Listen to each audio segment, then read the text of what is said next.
you're talking about earlier with adding some of the lateral linear forces, it may feel like a slide. And, people have been taught the golf swings just rotate, and they've looked in golf magazines and haven't necessarily looked at forces. And so people ended up swinging in concrete and playing off their back foot. And that's really where this improper sequencing comes from. When you get them doing step drills and thinking of the swing more in terms of like hitting a forehand in tennis and throwing a baseball, some of these patterns clean up, and everything, again, I really believe everything starts with the feet. But the players, even though the shaft may look like it shallows, the best players are applying a steepening torque to the downswing with their arms. So now, but the body torque is more powerful than the steepening torque. So the club appears to shallow. So my brethren are looking at video and they're seeing, hey, the club's shallowing, so they're trying to do this. That's not what the best players do. They don't put a torque this direction. And so an average golfer is turning like this and, hey, you're coming over the top. So they're saying, well, look, the club's got to get shallower coming down. They're screwed. The club mass is going the opposite direction. It looks better on video. Doesn't work. It doesn't work. So it's kind of interesting. We see on the long drivers here moving along, for example, Justin, you see major of them is knocked knee because the braking force vertical is much faster. It's like skating, trail skating. They're better if they knock knee, so they have more pressure on the inside. So if you knock knee, you have faster reaction force going vertical. If you have bow leg, it takes longer time, like hockey players, they're doing differently. But how the knees are, and also the upper arm length, how that support in that arm, if it's high, it's going to be high hands, or if that's long, it's going to be lower hands. It's going to affect the hands according to the skeleton length, not the range of motion.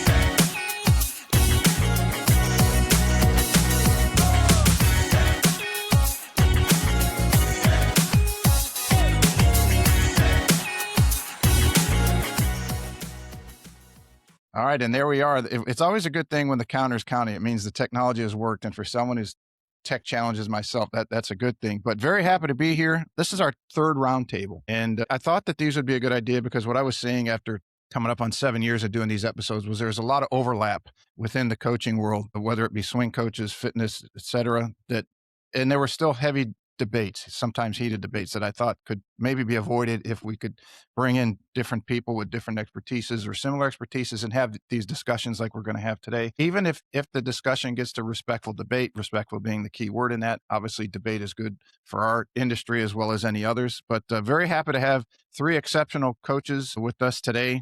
If you don't know them, obviously, as always, their info will be in the summary. But Jon Tattersall really doesn't need a whole lot of an introduction. Oh, I do. Yeah, no, it's fine. It's a top 100 coach. Justin James, world long drive champion and coach, does a lot of work with TPI and helps golfers of all skill levels. And Erik Blomqvist are joining us internationally from Sweden. So doing a lot of great work there and around the world. I think Japan is your latest site that you've got some people over there.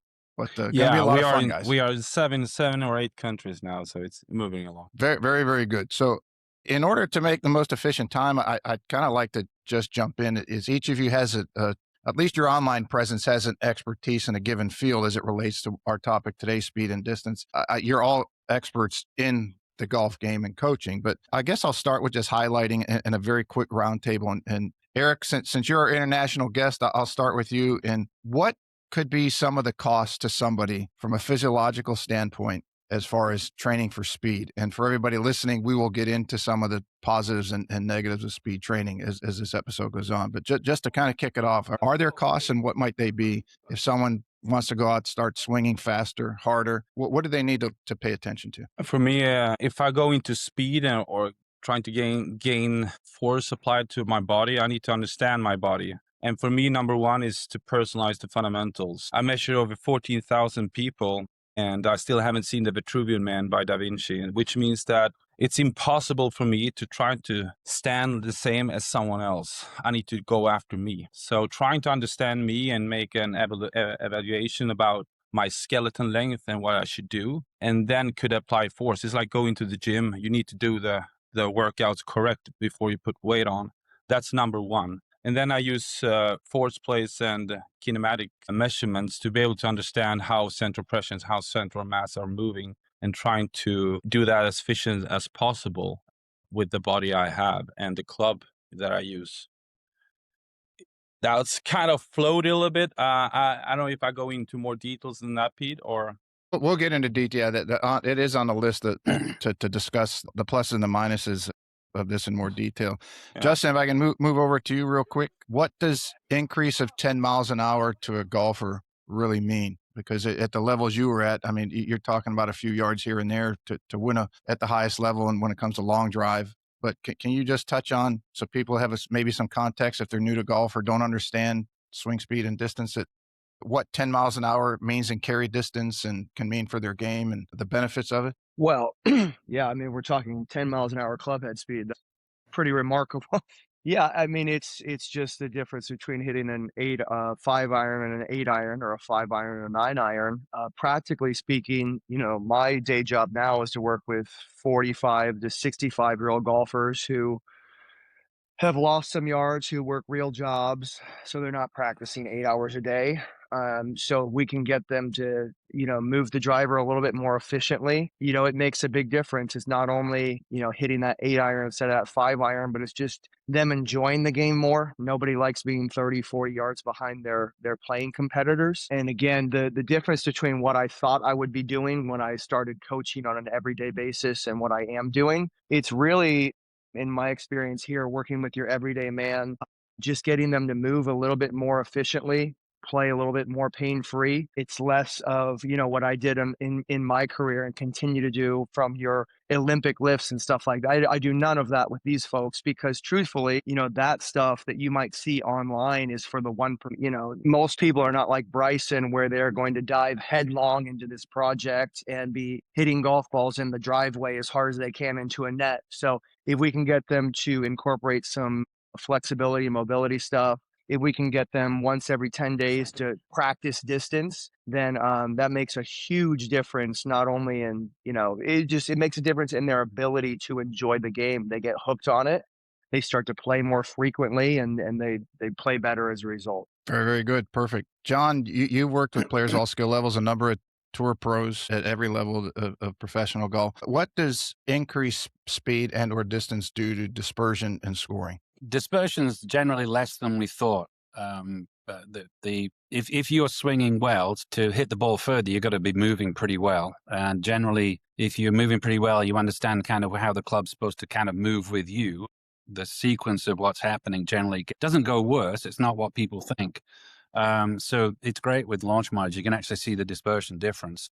Generally, when you're swinging well, it goes straighter and further. And so a lot of people just really don't know how to do that. So obviously, what Eric's saying, I completely agree. What Justin's saying, completely agree with you. You've got to understand what their body can do. But a lot of people just leave tons of speed on the table from bad concepts, quite frankly. So they think they've got to swing faster towards a target, and most amateurs are not moving the club faster through the entire motion. So they're trying to over accelerate, and I try and get them to increase momentum, if you will. And then the club is kind of swinging a bit more with them, from the simplest terms. But now they're moving that object around a bit more in a good sequence. And that's where a lot of the gains can be made on my level, just concepts, honestly. I have a whole team that can look at their body, and I look at their body, but most people are fairly clueless when it comes to generating speed. Where do you think they get it wrong? Where do most get it wrong? A lot of people think of acceleration. But the acceleration they conceptually have is towards the target. And so they're not building speed over time. So I can either, if I swing the club length of a Jon Rahm, I better be incredibly strong, or like Justin is incredibly strong and he swung the club a long way. So he probably would know how much stronger he would have to be to swing the club as far as Jon Rahm and compete where he did.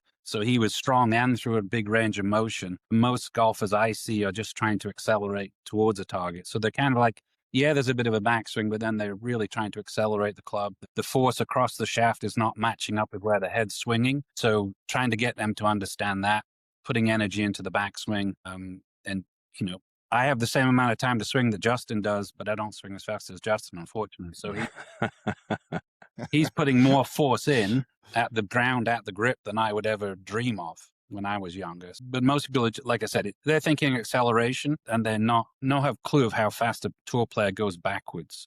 I mean, forget Justin. That was, respectfully, I call those guys the freaks, because unless you've seen it, you can't believe what it is. Yeah, I've seen a couple of those guys. With all due respect, in this instance, for freak is a very, very positive Yeah, it's just, connotation. it's unbelievable. Yeah. Justin, I want to ask you, you had mentioned Bryson DeChambeau, and Bryson, I think, brought to the forefront that speed is a developable skill. Can you talk, I guess it'd be two parts to the question, why most golfers underestimate the speeds they can swing at? And the second would be the difference in the neurological adaptation versus the strength adaptation. Because most people, especially amateurs out there, let's say the golfing public, when they think of increasing swing speed, they think of heavy lifting, that's what they got to do, but that's not exactly it. Yeah. So very interesting, I think, in golf. And it was this way in baseball too, because I come from a baseball background. My last year playing professionally, if you want to call it that, I was in rookie ball, but it was 2013. And I think even then, like in baseball, there was just this idea where you could work on your slider, you could work on your changeup. I mean, but you're kind of like, there were genetic freaks that threw 100, and then there were guys that threw 90. And, there's some exceptions, like you could long toss, stuff like that. But I especially see this, I think, in golf. Now, again, this is changing in golf, just like baseball. But in golf, if we go out and 3-putt 6 times, you go see your coach, you do some line drills, you work on your speed. Same thing with chipping.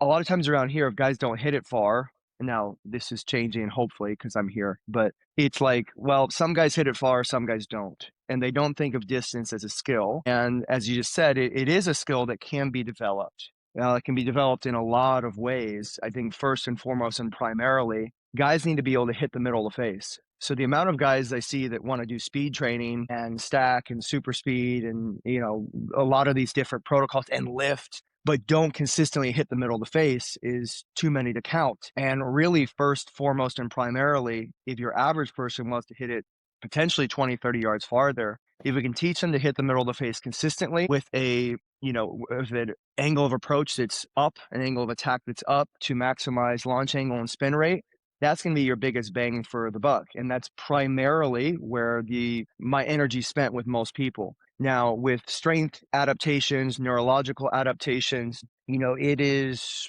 probably only 20% of people that I work with that actually have the bandwidth and the time, effort, and energy to get in and really start to make adaptations in the gym where they're going to show up on the driving range and on the golf course. So that's kind of the long-term play. The short-term play is getting and trying to make your golf swing more efficient to increase, the center of the club face contact.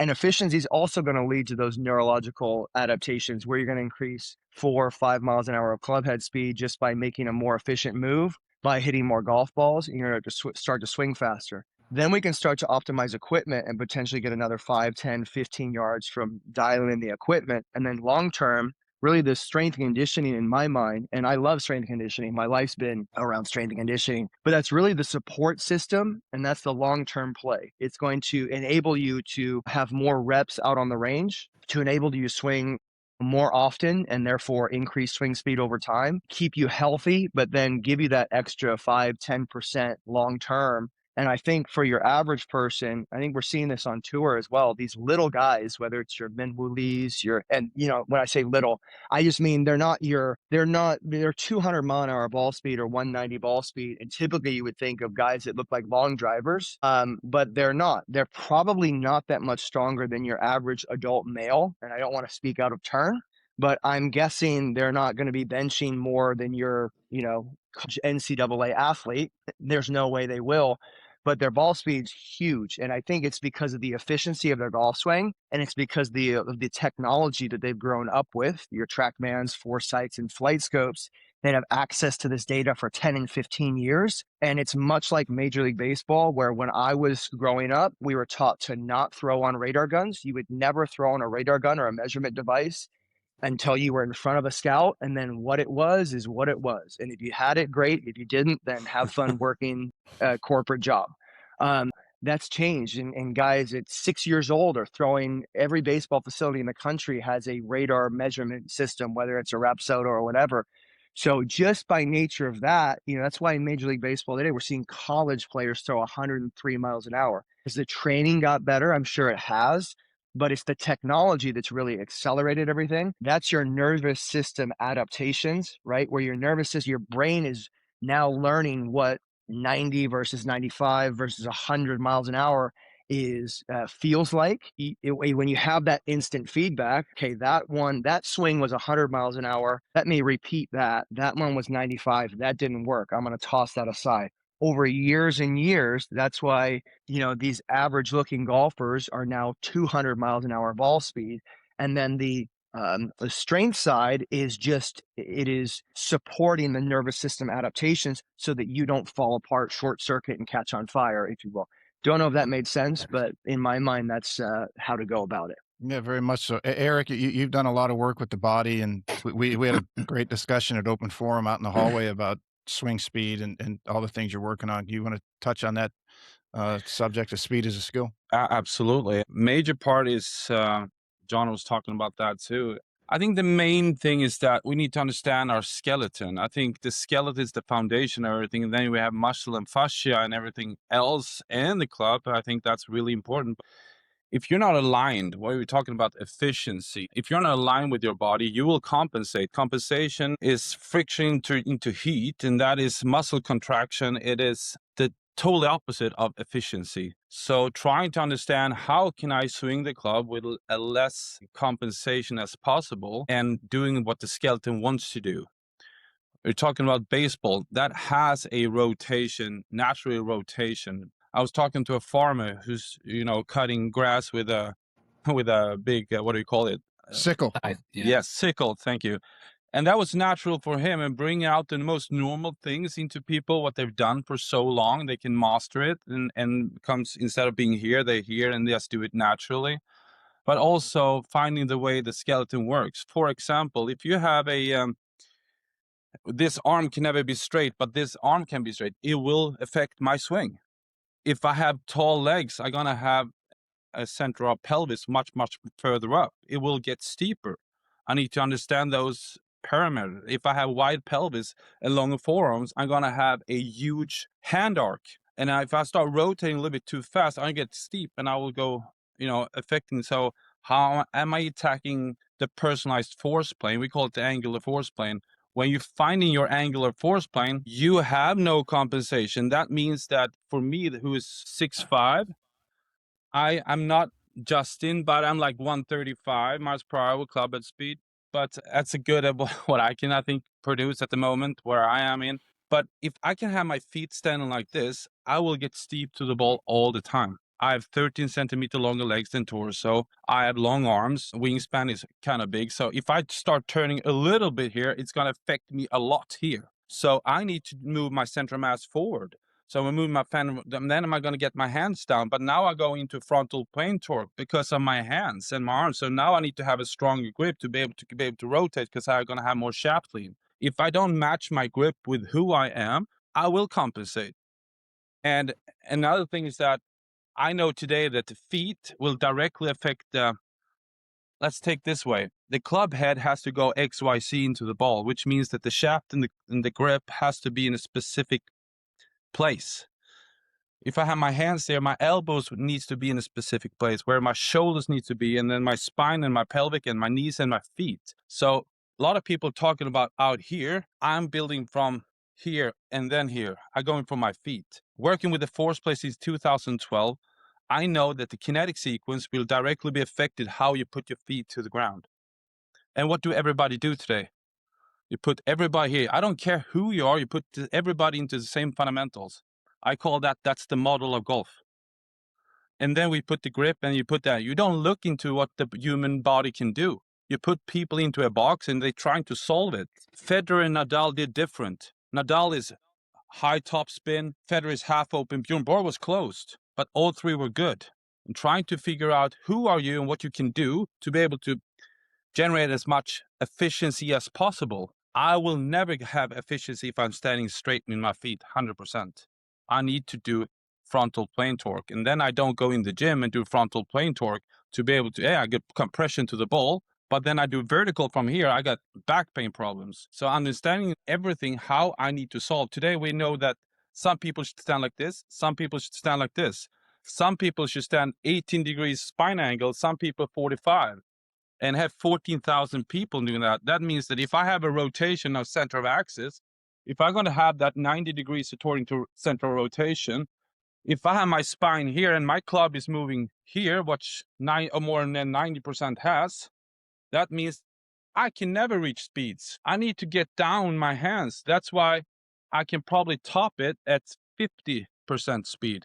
If I increase speed, the hands moves up, which means you're going to add more sideband. And now we're talking about efficiency again. So matching the club, I think the club is number one to be able to skeleton because they have to combine. And then you have the muscle and fascia to support those two. It's me that wagging the tail is not the tail wagging me, so to speak. Always the body first in my perspective. Mm-hmm. So skeleton first. So skeleton is directly affecting kinetic sequence. Kinetic is always going to affect the kinematic sequence, and that's going to create efficiency. So it starts with me, starts with who I am. As you mentioned ground forces, Jon, you've done a lot of testing with ground forces. Your videos on frontal plane torque have pleased a lot, but maybe irritated some in the golf world who have a differing opinion. Mm-hmm. What are you seeing with the force plates and the torques and the body as it relates to speed and developing the skill? Well, the way I try and think about it now, obviously we're applying a torque at the grip and we're applying force at the grip, but those forces there pale in comparison to what you're doing to the grounds. You can kind of mask what's going on with where the club's going, but if you're not applying force to the ground correctly and through the body, our chances of finding the center of the ball are pretty slim. So I really do. I find most golf pros are looking very hard at what the club's doing. Obviously, it's more visible.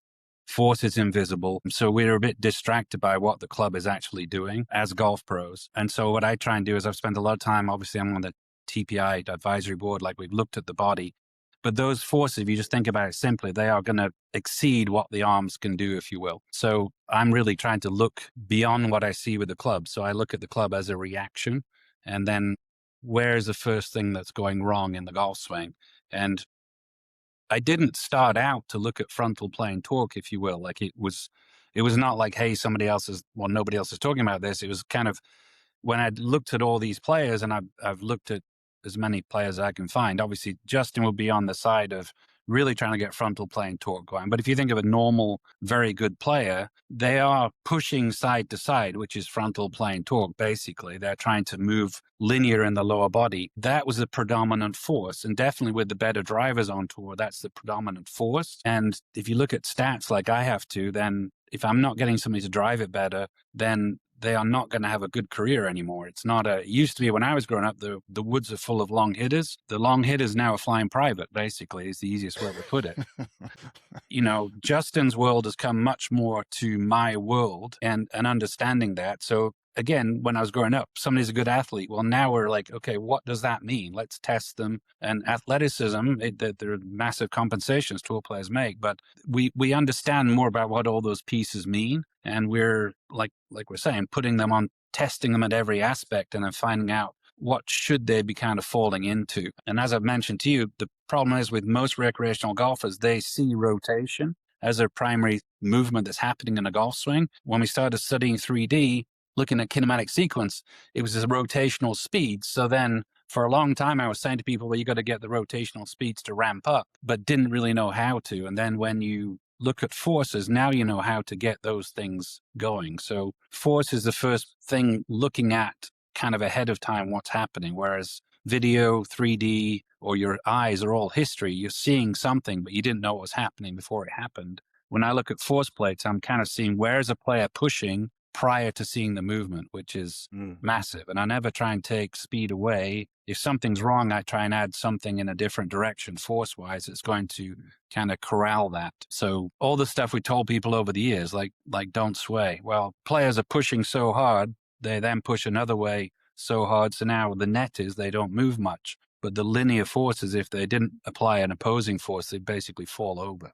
So it's massive amounts of pushing that keeps the center of mass not moving much. I think that's lost in discussions as people get into or the critique of what you've been doing a lot of videos on with moving the more of the lateral force. I think that gets lost and people say, well, they're just going to slide. But to clarify what you're saying for the average person listening, that if you combine the lateral with some of the rotation within the swing, they're always not contradicting me, but one hands off to the other as that force needs to take over at a particular point in time, then there's an exchange throughout the whole swing. It's not, you're just not sliding as many people refer to as someone might critique what you've done.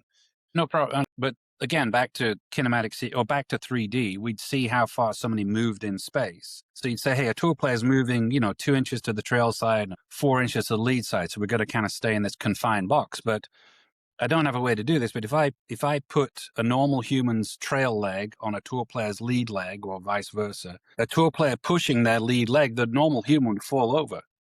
But a tour player stays pretty center because they know this push, and then they do this push to offset it. So yes, the center of mass is not moving massive amounts, but it's because they're pushing opposing forces that do become rotary, for sure. And that's the piece that, unfortunately, is in anything, if we don't understand something deep enough, it's very easy to dismiss it. And so I'm just been curious for a long, long time on, okay, well, because I'd tell tour players stuff that I thought from 3D, and they'd look at me like I'm an idiot. And I'm like, okay, they know something, whether they can explain it or not. They know something. So my estimation is they've always understood force. They've always understood where the center of mass of the club is.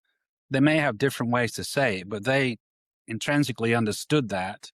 And now as coaches, I think we're starting to get that. We're starting to understand what components go into making a golf club move, both physically and concept-wise from my end of the book, if you Jon, will. do you mind? Can I ask some questions, Pete? Is that okay? Absolutely. Yeah, absolutely. I was wondering, I have 2 questions there, Jon. Do you have any, have you seen any body types or anything that you see that has less frontal plane? They are more a rotational player, or is it more like they have a picture in their mind that they are rotary, or from adding more frontal plane torque, or do you see it from a screening perspective, how the body is, or do you think it's in their head if should have rotation as you were talking about? That's the first question. Yeah, I can start with that. I think conceptually, a lot of people that are pretty able to move well have the wrong concept. I'm talking about like average players. Yeah. One of the players I had in a few months ago, he brought up a student that he's a tour player, but he kind of coaches a bit while he's waiting on Champions Tour to come along. And the guy he brought in looked a bit like Justin or you, Erik. I mean, like massive human, strong. Thank you. In comparison to Justin. But Alex is in like 170 weighs pounds, but he hits it 300. And so he saw Alex like standing fairly still. So he was literally trying to stay fairly still. And then we got him on the force plates, and Alex's pressure and mass was going like this. And this guy was doing what he thought he was supposed to do. So that was just poor concepts, because in his mind, Alex in space didn't move very far linear. So I think that's one of the things that people conceptually don't understand. But we do screen them to see, like, what are they predisposed to do. But I live in Atlanta, so it's kind of a population that's in the 20s through there. Everybody's pretty much working here. So if I was down in Florida, I'm sure I'd see more people that couldn't move well. But where I am, and I travel doing stuff, it's like most of those people, it's more bad concepts than, unless they have an injury. It's not an actual issue. It's more just they see rotation, they don't see linear. What kind of screenings do you do, Jon? Is it more from a rotational or range of motion perspective, or is it skeleton length, or? Yeah, I do all the TPI screens, or my team does. So we do range of motion of the actual body passively, and then where they are in movement. So that gives me a good starting point. I've used other screens too, and then there's some of the power stuff. But for most of the population, American males tend to be fairly strong and not mobile enough. So the power screens, for most of them, are helpful, but it's more the length of motion they're lacking, if you will. They generally have pretty good strength, baseline strength for what we need to do, but they lack the range of motion to do that. And so I jokingly say guys should go to yoga and women should do strength training, but unfortunately it's the opposite. And so, we look at, obviously I look at how they're put together, but I don't test them from a purely skeleton stuff like you're saying. In my mind, I'm looking at how would that move, but I don't have a formal way to do the skeleton piece until now, maybe. Yeah, but it's interesting. In our studies, we have a kind of big database, but we say 80% from affects the skeleton length and 20% is range of motion.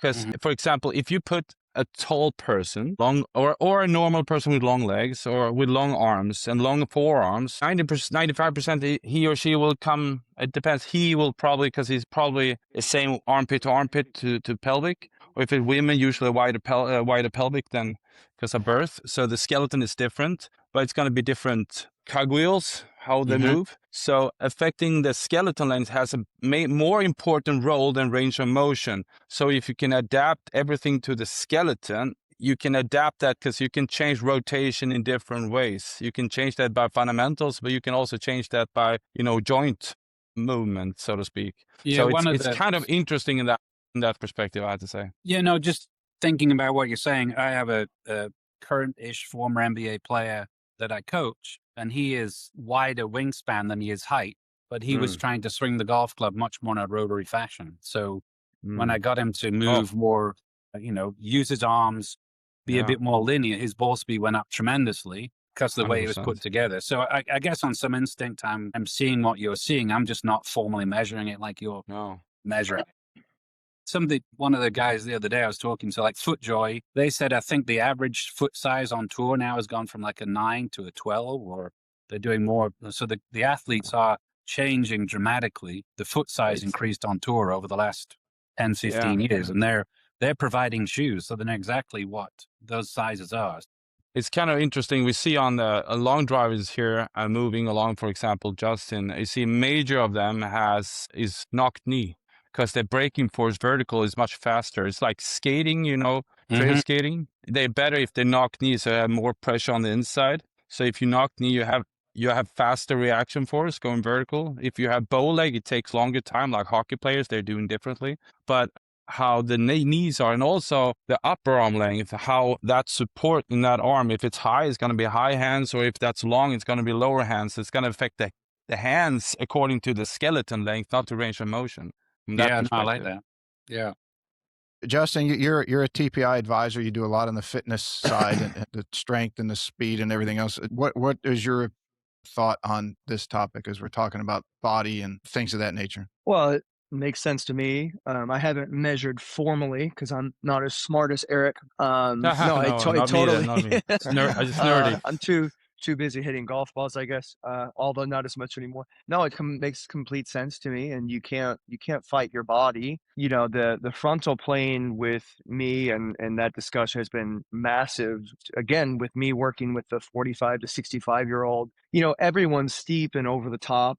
I mean, for the most part, and in my business, that's why they don't hit the driver as far as they want to. If we can change that, they launch it higher, spin it lower.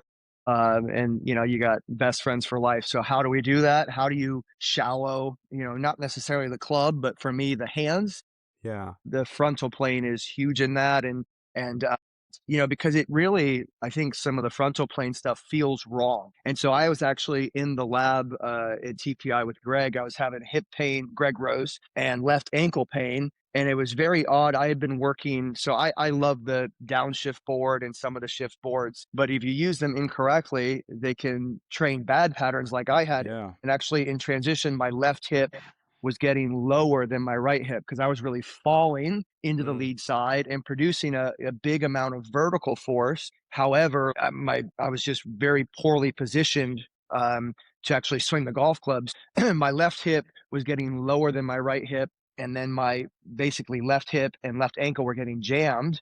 So what I worked on with Greg is, like a more proper transition. And obviously I didn't know till we were on the 3D that I got in this habit. But actually, bumping the left hip forward, pushing from the right foot to push laterally into the lead foot, but bumping the head forward, keeping the head back. So getting some side bends, some frontal plane torque. It felt really incorrect. It felt like a massive slide. But when I did it, like there was zero pain. And then obviously the club would drop into place and et cetera, et cetera. But I think that's kind of the aversion that some people have to it, is it may feel incorrect. Like, we were talking about earlier with adding some of the lateral linear forces, it may feel like a slide. And, people have been taught the golf swings just rotate, and they've looked in golf magazines and haven't necessarily looked at forces. And so people ended up swinging in concrete and playing off their back foot. And that's really where this improper sequencing comes from. When you get them doing step drills and thinking of the swing more in terms of like hitting a forehand in tennis and throwing a baseball, some of these patterns clean up. And everything, again, I really believe everything starts with the feet, because if you're playing off your back foot, it's almost impossible to not be too steep and have an attack angle that's down, et cetera, et cetera. So if we, get you loaded on your trail side early, pushing into the lead side early, the club more naturally wants to drop into the place that, an advantageous position, and it's a lot easier to clean some of these patterns up. So I think looking at the skeleton, looking at the feet, and I work for Mark Wood, and he's been teaching.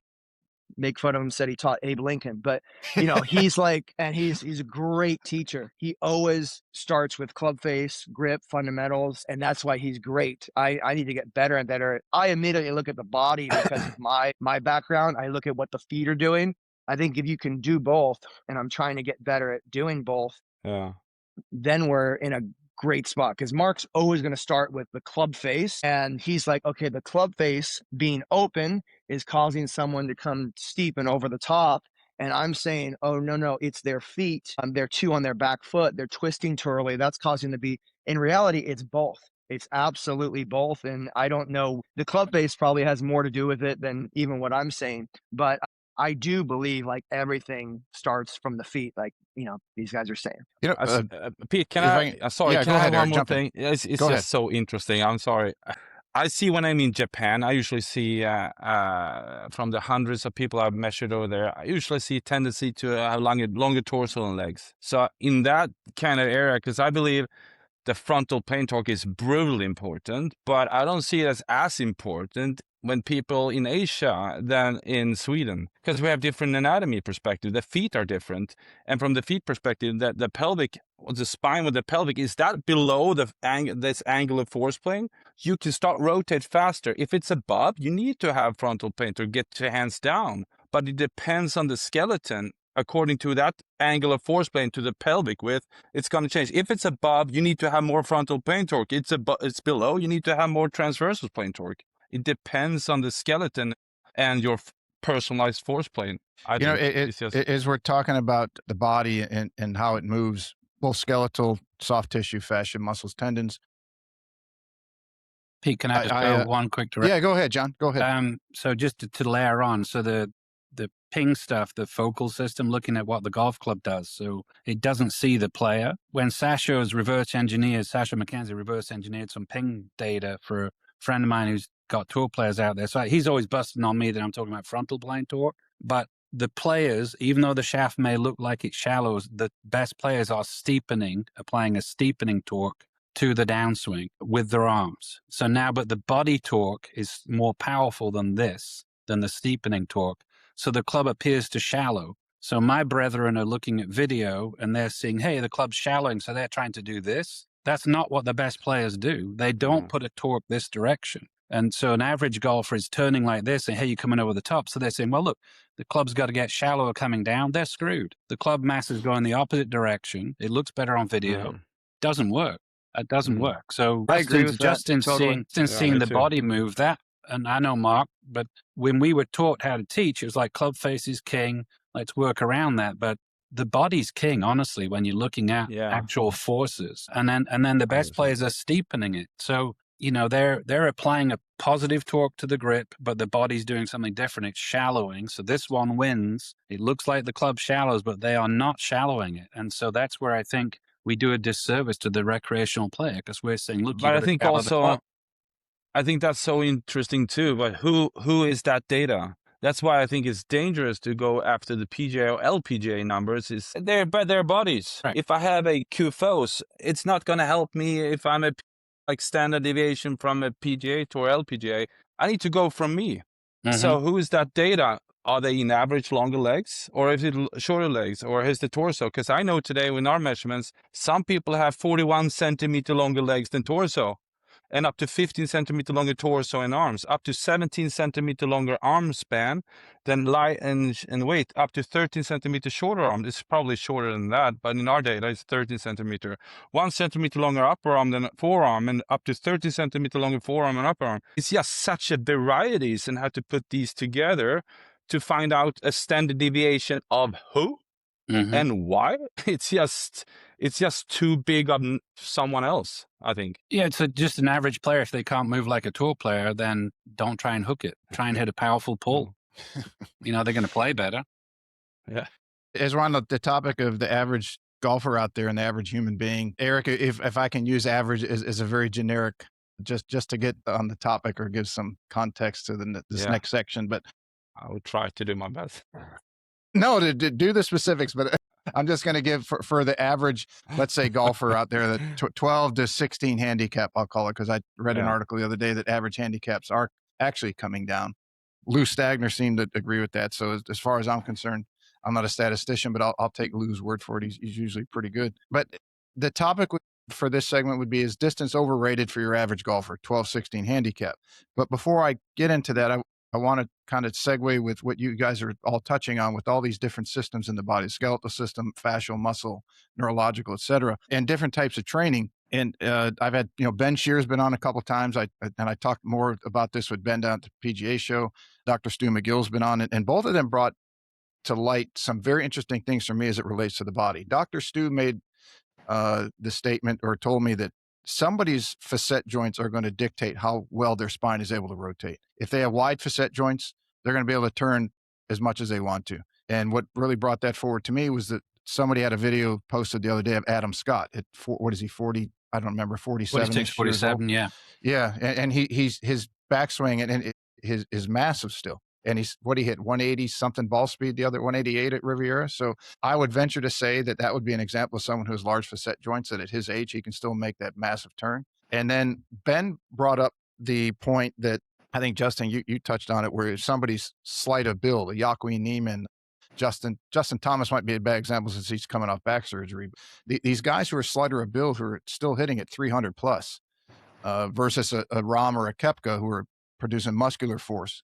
The way that those people should train are completely different. You would never train Niemann trying to bench press 300 pounds, and you would never train Rahm or Koepka trying to do 20, 30 reps. Maybe I'm not in the training space, so maybe there is a point at time, but I think people understand what I'm saying. But with that, and as somebody who out there is wanting to get to single digits, they've come close. They've got down to a 12 or so from a 20.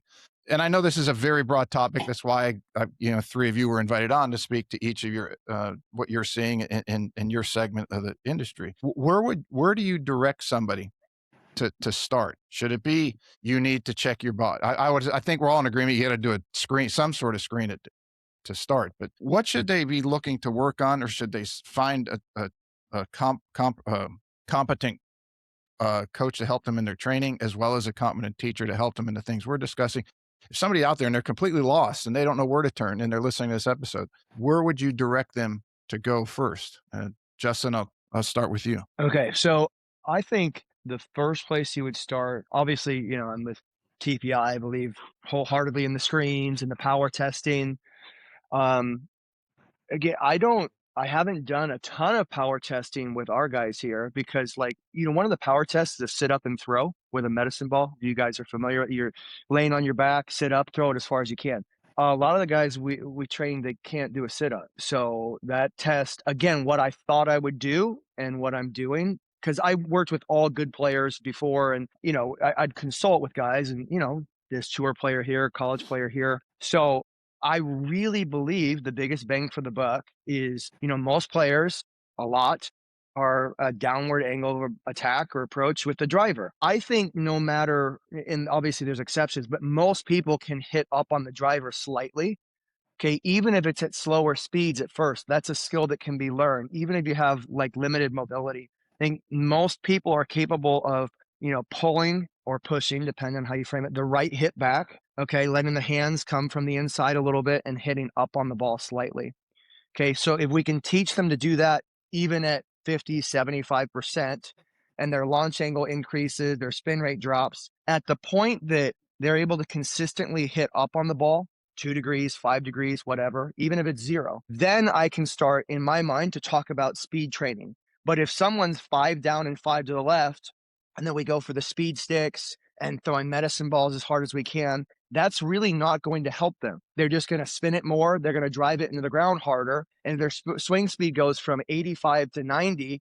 Congratulations, but I don't feel like I've helped them at all, because effectively they're not going to hit it much farther on the course. If we have 2 players, both 90 miles an hour, one hits it at 8-degree launch with 3,000 spin, one hits it at 15 with 2,000 spin, the same swing speeds are going to be 30 to 40 yards different. Maybe not that much, but close. And so for me, like, my title here is silly at Carmel. It's director of distance, but it's kind of cool. But like, I need to get that player longer. The lowest hanging fruit in my mind is always efficiency of the golf swing. Okay. And so then if we change the way they're attacking the golf ball with the driver, let's say that's theoretically 10 to 15 yards from our example. If then we dial them in with maybe a lighter shaft, play around with flex, center of gravity, maybe we can get another 10 to 15.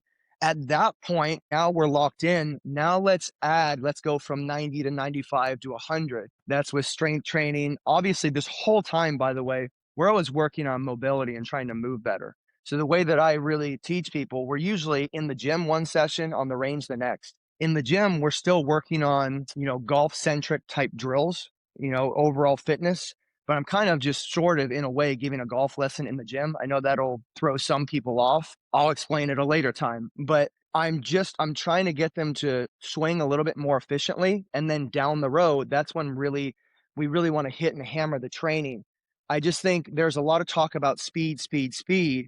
And I don't know if people realize they can hit it a lot farther likely than they do already without adding speed. And again, that's coming from the long drive guy. So maybe not what you would expect, but I think we want to get those ducks in a row first and then add speed. We want some, efficiency, some functionality before trying to add speed.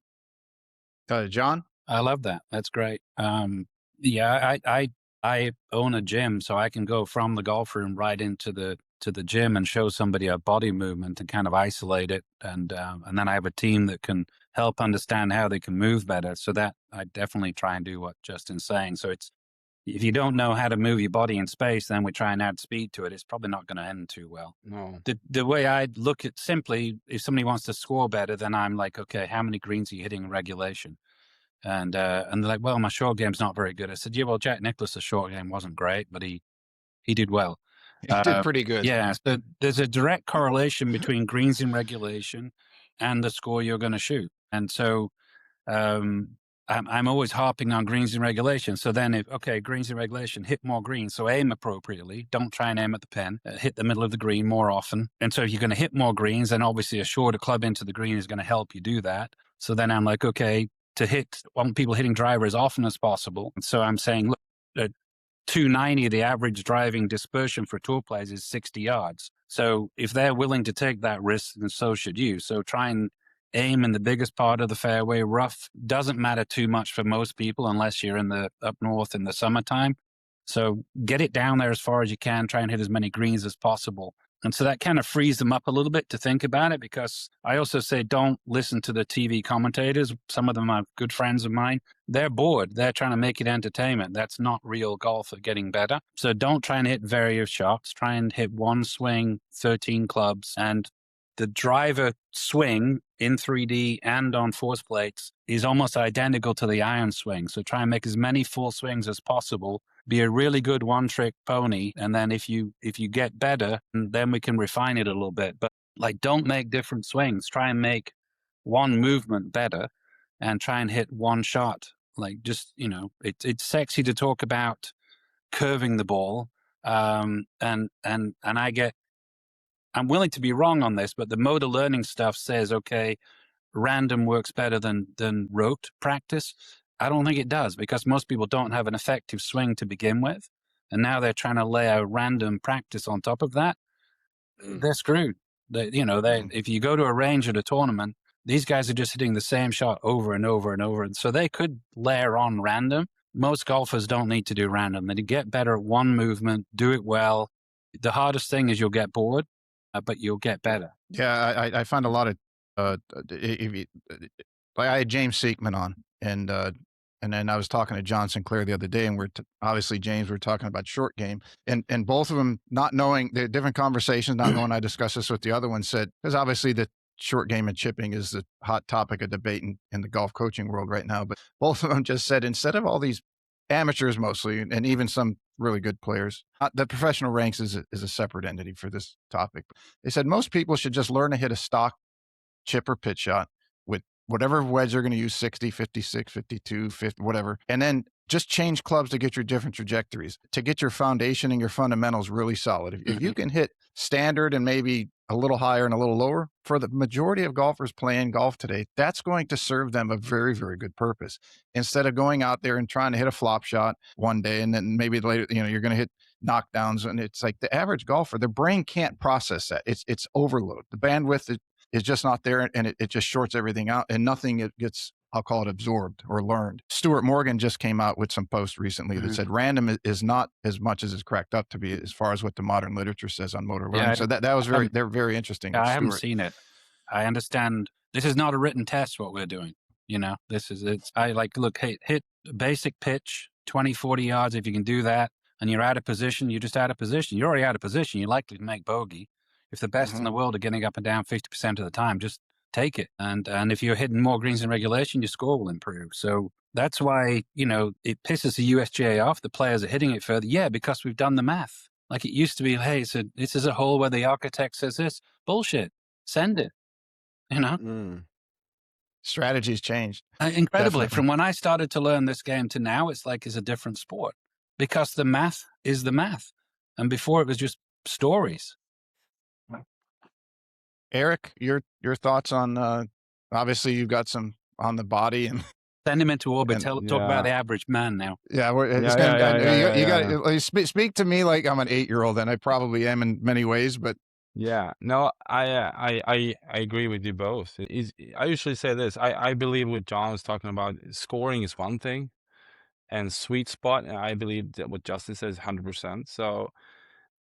But usually it's like this. The body is changing every day through a round. It's not the same. If you do something like this and you do transition phase, it's going to be easier rotation one way and the other way, I think. And if you're in the yard and you do some stuff in the yard, you're moving sand or whatever you do, or in the gym, or you have been sleeping bad, it's going to change that day. And I think the corridors should be personalized corridors of me, trying to understand me. And I was talking about if it's outside in and it's a slice, it's usually one day it could be a fade, and another day it could be a draw. And good players take that, I think. They go with what they have. But there's also another side of the coin. You can actually change the fundamentals to be able to have the same ball flight every time. There is two ways. You can have the same fundamentals, do the same drill. I have a fade today and a draw today, and I have different spin and a different attack angle and so forth. And I can also change my fundamentals and have the same impact with the same ball flight. So it's two sides of the coin. But golf is so rigid with the fundamentals. It's poisoning me. That's why I go up in flames. Is that in all sports, you look at skeleton, how it's important for efficiency or hitting. If you think, in the Olympics now, you see Klæbo won 6 gold medals. Why? He has long legs and short arms. He can do like 4 times the one with long arms with the Ernie Els. So they cannot do that. It's just different skeleton. Usain Bolt has the same leg length than David Beckham in football. But Usain Bolt is way above, a bigger torso. He has more muscles. What happens when in the front line, when he's standing over the setup to start? His central mass is way much forward. He needs to learn how to be strong and fast, or he has to do a face plant. It's just different circumstances doing this. So when you're talking about understanding, I understand that longer clubs get bigger slice, whatever. If we talk about that, or we talk about scoring, I think it's two different things. But I'm just adjusting to who I am at the moment, and I trying to, zero myself in so I can dial myself into whatever shot I want to produce, instead of having this rigid form. And I have to play with my slice. I have to do this. Yeah, so I agree with you both, but I believe it's like, adapting to the fundamentals instead of trying to solve the issue with that club because it's too freaking hard. Well, there's obviously you were all successful, and it's why one reason I picked the guys that you were all on here that I picked is they all have different perspectives. And in talking to you over the last few years, you're getting similar conclusions, but looking at different things. So that's why I wanted to bring you all together and say, hey, look, there's something going on here. And hopefully, this might spawn reaching out to Erik or Justin reaching out to Erik or vice versa, Erik, when you come back to the States and connecting. I think that, and again, the purpose for the roundtables was I think people are seeing similar things. Maybe the language or semantics of their words are a little different, and that maybe online when you only see a clip, a 1.5-minute clip on an Instagram post or TikTok or wherever, that's not giving the context, and that it can send people off on tangents to where they would do some great work together, but they got the wrong messaging or the wrong interpretation, and it sent it off in the wrong direction, and then here we are with all these debates that go nowhere. Ask you a little? I have a curious question because I think the best one so far with fixed fundamentals, I think it's adapting to the situation. I think, for example, Mike and Terry's work, I think that way, side cover. It's a way to understanding long forearms and wide pelvis. You cannot go in, so you have to adapt in some way. But there's no one throwing a spear side cover. It's like you have alignment with the skeleton. The skeleton is very clear what it wants to do. Adapt everything to the skeleton, and you get the power, the efficiency, and the impact we're talking about. And hopefully, as Jon was talking about, you can score. But that's short game of putting, isn't it? Or hitting greens. GIR. What, as you guys have all worked with world-class players, do you see that some of these things where somebody might have, let's say, a very weak trail hand grip, you don't see it a whole lot at the highest level? What I'm saying is, where I'm going with this is you seem to see quite a bit, at least what I'm watching on TV. I don't have any players at that level anymore that I work with, but you see, it seems to be that they all fit in a very tight range of somewhat where the grip is. You have stronger or weaker, but there's a much more narrow range. You have, Erik, to your point, we're all built different, but a lot of these things seem to be somewhat familiar within a certain parameter. Am I off on that theory, or because you guys are all working with some of the best players in the world?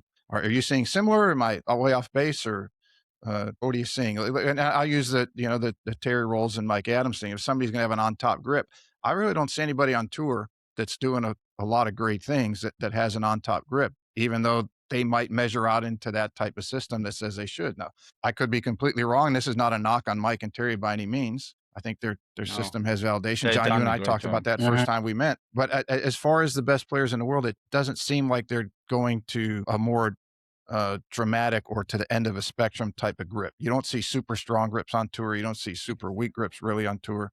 You seem to see things in a tighter window. So you'd see is that what you guys are seeing? You'd see a trend towards stronger. If you looked at the grip now versus 20, 30 years ago, there'd be a lot stronger grips on tour than there used to be. I'd say Rory's got a fairly weak right-hand grip, but a very strong left-hand grip. So I think if you started to teach the grip, so when I started teaching the grip, it was like, hey, you put your hands on like this, and it was all about phase control. Now I'm saying to people, look, this club's not going to change weight, but the force that's going through the club, if I said to you, it's going to pull away from you over 100 pounds of force, and it's pulling away to the right of you on the way through for a right-handed golfer, you'd probably start the way you built a grip very, very differently. So I think the players understand this golf club is not swinging on plane. This club is trying to swing away from your body at a fairly dramatic rate of knots. And so you better have a hold on that club. And generally, when you tell people that, they're not going to grip it in the traditional, I can't do it, but like a weak grip. I see very, very few left-hand weak grips now. The club is closing at a high rate of knots, and good players are trying to offset that closing factor coming through the ball, and the club's pulling away from them very dramatically. So if Erik's at 135 miles an hour, Justin was at, I don't know what you were when you were really going after, but north of 150 miles per hour, that golf club weighs a pound. It's pulling away from the body hundreds of pounds. So you're not going to put your hands on in a weak position. There was way too much talking when I was young about, hey, you got to control the club face. Well, if you said, hey, that's a massive weight going away from you, you'd probably start with a completely different mindset to hold the golf club. So you are gripping the club very tightly and generally in a stronger position than I certainly grew up thinking about. Justin? Well, I mean, I'm a Malaska guy, Mike Malaska, so strong left hand for me.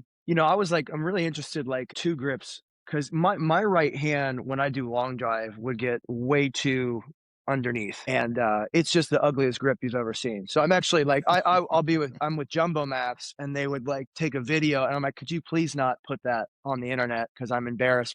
But like, we'll swing at such a high rate. It just I get a little more ball speed from that grip. Now I'm getting it under control, but when I play, I try to get the right hand much more on top. What's interesting to me, like Potgieter, and maybe botching his name, but he has that kind of super strong left, and then the right's underneath. Like I'm like, wow, I never really looked at his grip, but it's quite crazy. And then I think like Puig has a very unique grip that way as well. I think like I asked Malaska one time, because I went in and I'm like, Mike, my grip is like this. I get my left hand, super strong, like how we want it.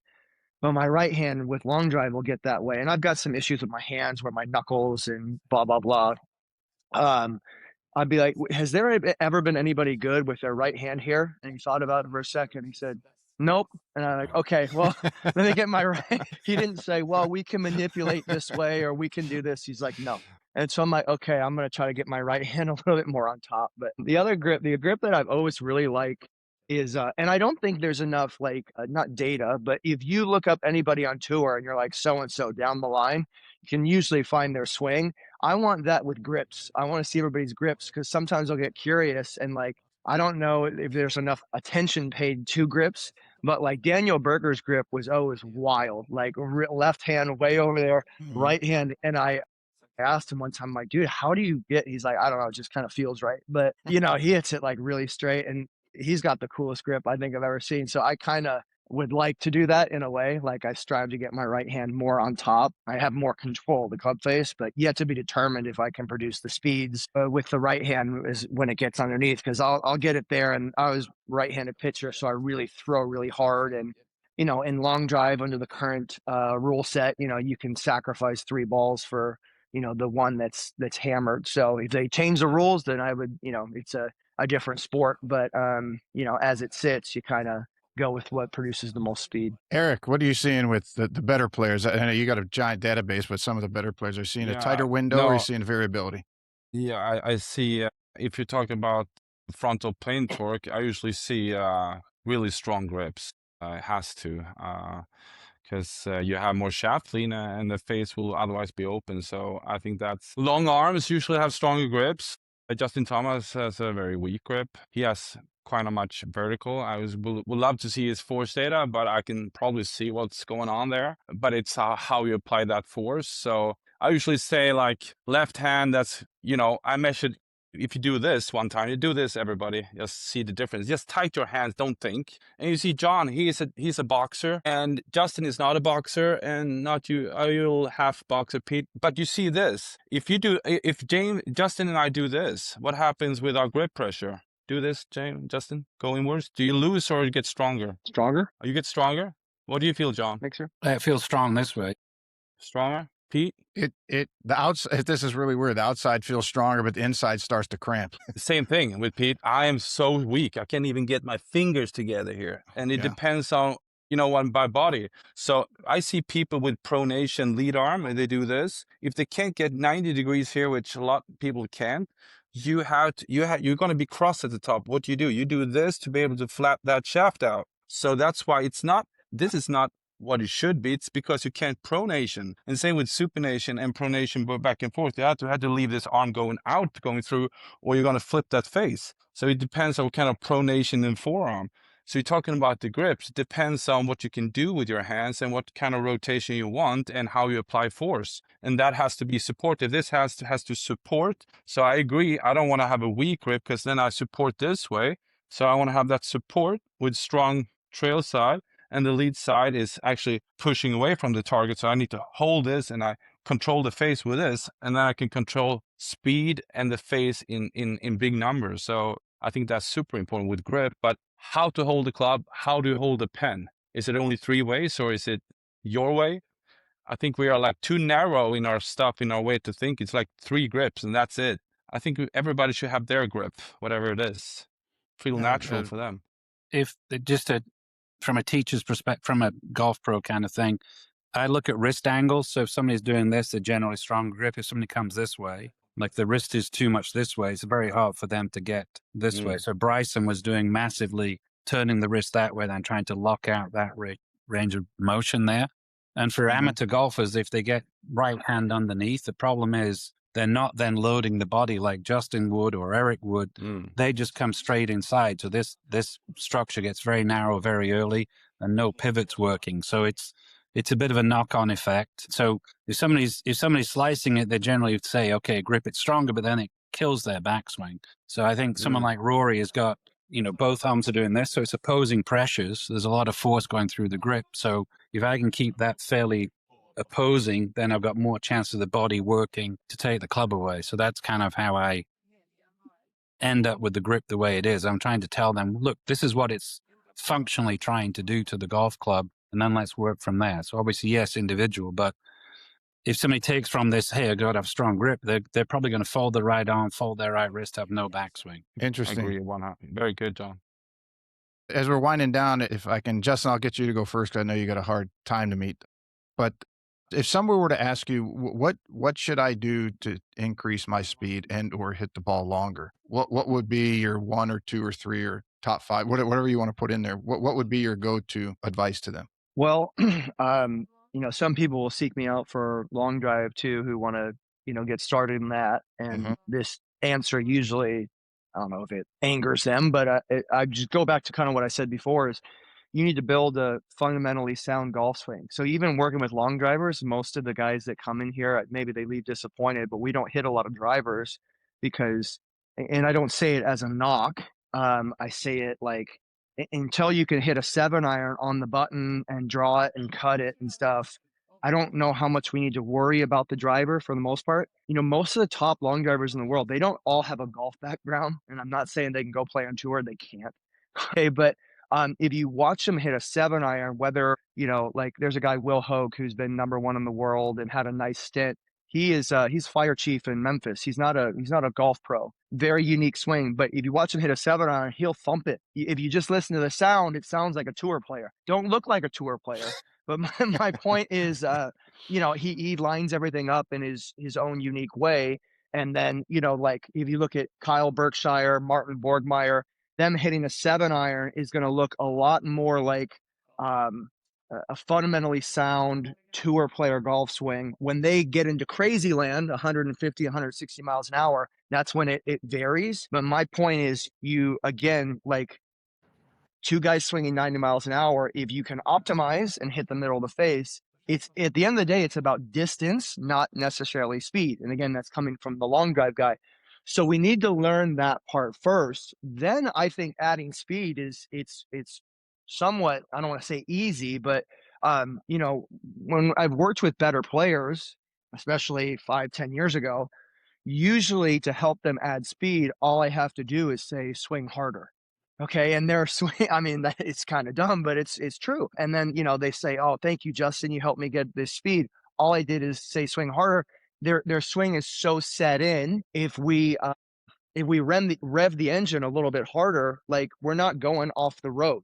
With the typical club player, if we rev the engine harder, they're going into the median, into the guardrail, everywhere and anywhere in between. It still is, like I would say, see your local PGA professional, but like you got to have some semblance of a golf swing and you have to have a productive pattern. It doesn't need to look like Tiger, but what I look for is, if we're hitting up on it, not that that's the end all be all, but I can't have 5 down, 5 to the left. And so if we're hitting, we can launch the driver up and we have a productive pattern. Simply for the listener at home, like the faster Rory swings, the farther the ball's going to go. The faster that, John Smith here swings, like, again, probably the more he's going to spin it. He might pull it in the trees harder. So we just want a productive pattern. And then, like Katie bar the door, we can add speed. We can pull out the sticks. We can pull out the weight training, plyometric thing. Like that's all the fun stuff. But so there needs to be, it's not just all speed all the time. It's, your drill work. It's your your swing work, and I think your speed work can be separate to that. Very interesting. Distance over speed, keep your eye on the goal. I think people get too focused on speed. That's a very interesting point you made. Yeah. I mean, again, which is totally true. Two guys at 90 can have very different results. I have a buddy that has played on tour, and he said, "Hey, dude, I think I'm starting to see this whole ball speed thing as a scam." He's very cynical, like in a sense that, like, he said, "Let me show you this clip." There were 3 European tour guys. One was 189, one was 176, one was 182, and they all finished in a blanket, 1, 2, 3. Now, obviously, there were hills, slopes. Like, trust me, I know this from a long drive perspective, ball speed's king. However, like, even looking when Bryson won the US Open the first time, his ball speed, and if I'm botching this, forgive me, but I recall him being significantly faster than Matt Wolff, okay, I think he was playing in the final group. Yeah. But Matt was hitting it right with him or farther a little bit all day. Well, Bryson likes to spin it. Bryson's all about the carry, like, where Matt had lower spin rates. So they were ending up effectively at the same place. Matt was maybe, I don't know, 176 to 182. Bryson was 185 to 192. So my point in that is that there's more than one way to get it done. It's not like all about swinging faster and increasing your ball speed. It's a lot about that, but until you have stuff optimized, I'm not really going to worry about adding club head speed, right? If you go from 90 to 100 and your spin rate goes from 3,000 to 3,500, we've accomplished nothing except, like, you can tell your buddies you gained 5 miles an hour. That's interesting. I remember when I was in the club fitting, I was looking at some of the testing that they had from back in the early to mid 90s. And I can't remember what shaft company did it back then, but they had the Iron Byron, a mechanical, hitting balls, and it was 105 mile an hour ball speed with a driver. Same driver, they didn't change anything except that they shifted the contact point a quarter of an inch, and the distance went down on average 7 yards on a quarter inch at 105 miles an hour. So to your point, hitting the center of the face is as we're talking about skill development, develop that skill, and then of course get your body measured, check everything else out, and then now let's start doing what we need to do to improve that mechanical skill so that you can start ramping up the speed and the force and everything else without hurting yourself and getting a gain in distance and not just speed. Yeah, that's a big thing too, because inefficiency, you're throwing speed on top of that. That goes back to my story with, like, left hip being lower than the right hip and stuff like that. That's where, and a number of guys I've talked to who have gone through some of the speed training stuff before they were ready and who seriously hurt themselves. So, it's just something to pay attention to. And believe me, I believe in speed training. I'm in the long drive business, but it's not for everybody. Like, at first, like, everybody, I think most people can work into that, but you got to have your ducks in a row before taking on an aggressive speed training program, in my opinion. Perfect. Justin, thank you. I got you out of here before 10, so I appreciate you joining the panel, and I'll get you the links and everything Sunday when it comes out. I got to go direct distance now, so that's kind of what I. Good. Awesome, right, thanks, guys. I appreciate it. You got it, right. Eric. You want to expand on that? I know. 100% Justin, I think, is on top of quite much here. The first thing I do is to go to a coach, because I feel like it is a lot of force applied.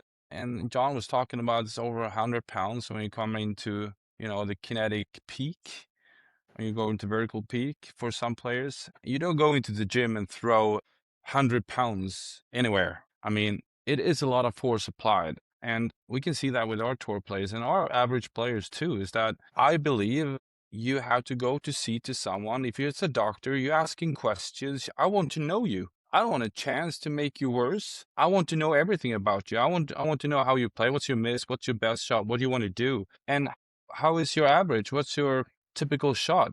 And from that, I can understand your skeleton. I can understand when I do my assessments on how much force applied on each joint and so forth. I can understand a little bit where we're going. And from that, I can do a personalized plan for that person to find their swing when they're feeling the nervous system, because I believe the nervous system is the key to find a strong skeleton. And when they sense it inside out, they can trust it even more and apply more force going that way. I love that Justin was talking about the driver. He doesn't use the driver. He's using lighter weight, like the gym. You do lighter weight and you do it good, and then you can apply more force. And I think that's a really good thing. I will never have a speed stick in my hands to anyone because it's just bad. I think it should be very clear to the person what's good for them and finding their strength and understand them. And what I do, number one, screening; two, personal fundamentals, finding them, and then three, finding their balance. I call it central balance. And then we finding the personal's angle of force plane. And that means that to get there, we need to understand you. And I believe what Justin was talking about, the feet, start with the feet, the knees. Are they knock knee, bow leg? Are you supinating or pronating the feet? How is the pelvis twist? How is this? Is there any scoliosis? How is your spine? How's your cranium? What can you do with your shoulders? When you tilt, what's happening? How much can you rotate? And what can you do with your lateral rotation, external rotation, and thoracic rotation? What can you do? And then I can understand, let's do this. And then I put that on force plates to make sure that I say the correct things and do the data. And then we provide that more. And then you exercise and measure, exercise, measure, and then we get there. That's how I do it. Very good. Jon, your top things that when someone were to walk into your studio or facility today and say, Jon, how do I hit the ball longer? What would be some of your top recommendations? Yeah, definitely screen them, ideally. Ideally, then put them on the force plates without me saying anything, like try and understand what they're actually doing, and then talk to them about the concepts they have, because a lot of people are actually getting what they're thinking. Just the thinking is not correct, if you will, for them, or it's just not correct generally when most golfers say they want to hit it further, they think of rotating faster, generally. And so that has nuances to it. It's different planes of motion, and they generally are not trying to think of hand speed. They're trying to rotate their body faster. So I'm fine with them rotating or moving quicker, but they've got to get it. Everything we do has got to get to the club head or ultimately the ball. So if you're thinking of ladies, they have the fastest hip speed on tour relative to club speed. So they're, back to Erik's point, they're stronger lower body, not as much upper body strength. So they're doing all the things players thought for a long time. They're rotating quicker, and they're most inefficient when it gets to club head speed. So Justin's hip speed might be slower than an LPGA player. It could be the same or slower, but so that shows me that, okay, that didn't get to the club head. So concepts are really, really important. A lot of players just have a bad concept of how to get speed, and they're not honestly getting enough ramp in the backswing. They're not applying enough force away from the target to try and then get force towards the target. And they are thinking too much about the golf swing being two swings, backswing then downswing, rather than a motion to the trail side. Ground reaction forces kick in, it propels them to the lead side. So if you asked an average player to go to the top of the backswing, everything would be at the top of the backswing. The club would be up here, they're on the right leg. Tour player, the top of the backswing, their legs is about waist high. They're already transitioning back to the lead side. So a lot of that's concepts. The tour player is going slower in the latter part of the backswing than most recreational players. They're incredibly quick initially, and then they kind of surf that speed up to the top. That's a foreign concept for a lot of recreational players, and they're trying to accelerate too much, whereas tour players are much more gathering momentum during the entire golf swing. Because they do it well and rhythmically, it looks not that much effort, but it's tremendous amounts of effort from very much like resonance. If people understand harmonic resonance, oscillator, yes, it is very, very powerful. Where you can cause some serious damage if you know how to utilize resonance in certain ways. Yeah, and it's. So I look at players like, are they strong, or are they country strong, as I would say, like they're strong in the right areas. And so I'm trying to figure all that out and then try and see what their concepts are. And often their concepts are off. Makes sense. Or they have too many most concepts. Things are in golf. Yeah. Yes, most things in golf. Public perception is off. They have, I mean, I like racing cars and I did fly. And if you trust your instincts when you're flying in clouds, you will kill yourself. So you're trained to not trust your instincts. So there's not enough of that in golf. It's like, hey, what are you feeling? Well, they've no freaking idea what they're feeling. They're just trying to, they don't know. If you haven't done it right, how are you supposed to know? So we've got to get people out of the mindset of just, hey, what are you doing? Like, this is what you need to do. Your body's predisposed to do certain things, like Erik's saying, and then you have to produce certain amounts of force and speed to make the ball go further. It's not a theory. It's actual data now. And so if you go, okay, that doesn't feel right. Well, I don't give a shit. If you want to go better, it's probably not going to feel right. If it felt right, you'd be doing it already, wouldn't you? Doing it the same way. Yeah. Yeah, you'd already have Gentlemen, I need to actually get going here. Yeah, I'm sorry to All right, interrupt. you're but, good. John, nice fellas, meeting you, and Pete. Thank you so Hey, much. I hopefully see appreciate you it. I'll get you sometime. guys the links. Love it. Everybody, thanks for tuning in. Click the subscribe button. Follow all these guys. They've got great info across social media, their websites. I'll have all that in the summary. Fellas, if you would hang out just for one more second, but thank you again, and everybody, God bless. Thanks, Pete. Thank you.